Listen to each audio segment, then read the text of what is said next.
Hello and welcome to the Minute Doctor Who podcast.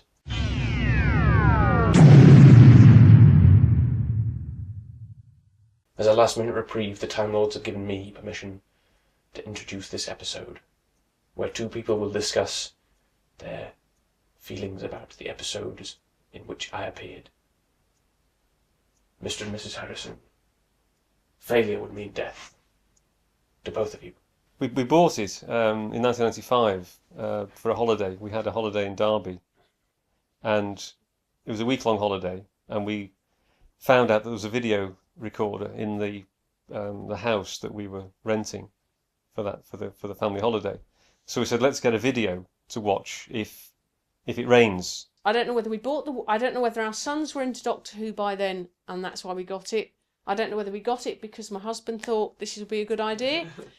But we got it and watched it, and I actually thought that was a good one. And when our younger son started to buy them on DVD, I actually said to him, when the War Games comes out on DVD, tell us, because I definitely want to have this on DVD. Well, I think it's got quite a few layers of story, and although there's a lot of chasing around and similar cliffhangers, it's varied enough, and the whole idea is quite interesting. And the fact that you think you're in World War One, and then suddenly this guy opens up the picture on the wall, and there's a communication set, and he's obviously communicating with somebody else who's not to do with the war, and that sort of strand of things. Well, having only watched it obviously about 14 years ago, the memory doesn't play tricks like perhaps when you were a child, so I remembered the essence of it, although not all the detail. I was frustrated that Lady Jennifer got left in the American war zone, and yet when in future bits of the story they went back to the American war zone, she wasn't in that barn. Where was she? Where had she got to? Did she ever get back to World War One? That was a sort of very much a loose end. Some excellent characters. You've got the warlord with Philip Maddock, who is extremely good at being a menacing figure without hardly ever raising his voice. He just is menacing. I think that's pretty good. And of course, the whole finding out about the Time Lords is quite interesting in the end. And although it appears to be a fairly late invention, no one knew who the Time Lords were until that story was written, apparently. And then that's made a whole level of story from there onwards.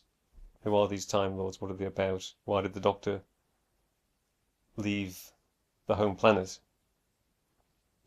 So it's a good story.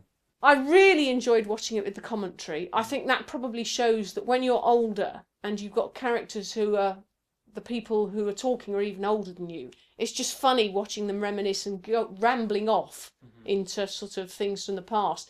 What is really sad is obviously because Patrick Troughton isn't alive, he couldn't be on the commentary. And I think it would have been fascinating to know what he would have thought looking back on it.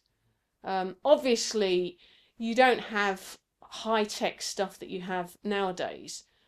But again, when one is of that era where you are reminiscing, and although for me, I didn't watch that as a child, television of that era is what we grew up with. So if buying things from the past, one doesn't expect the same level.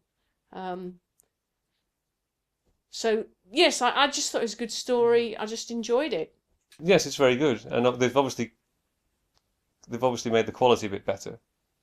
Lots of nice extras, interesting snippets about the filming on the Brighton rubbish tip and all that kind of thing. The commentaries are quite fun.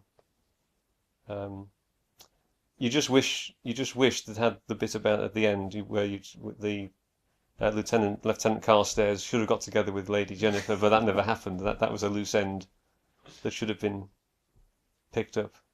But no, it's very enjoyable. Yeah. I thought it was good value for money because you got the background extra things on the DVD, and you got the commentary as well. I love the fact that our son was able to tell us how to get the surprise bit about the eggs. Easter eggs, and that was just hilarious. And that was just an added fun bit. And I wouldn't I'm not going to watch this all the time, but I would definitely watch the War Games again because I enjoyed it a lot.